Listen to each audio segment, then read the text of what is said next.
Sita bila kusita, huu ni msimu wa sita, ni fainali ya mashindano makubwa ya kuhifadhi Qur'ani nchini Burundi. Ukhti Hadija kutoka Khairat TV USA anakualika. Assalamu alaikum wa rahmatullahi wa barakatuh. Ni mimi ndugu yenu katika imani Khadija binti Hassani, mkurugenzi na kiongozi wa kituo cha Khairat TV.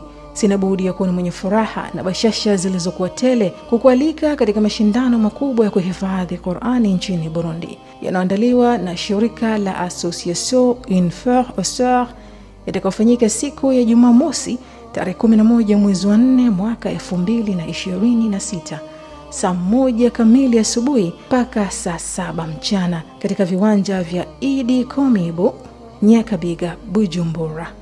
Kumbuka, kiingilio ni bure kabisa. Huu ni wakati wa kuonyesha nguvu ya dini yetu na thamani ya Qur'ani maishani mwetu. Na kauli mbiu ya mwaka huu ni Qur'ani, ufunguo wa kuinuliwa daraja juu za peponi.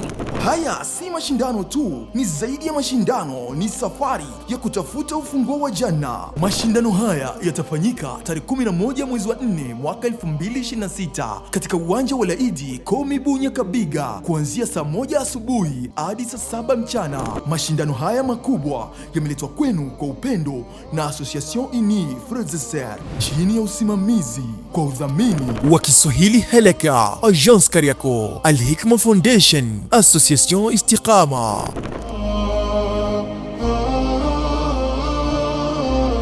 Qur'ani, ufunguo wa kuinuliwa daraja za juu peponi.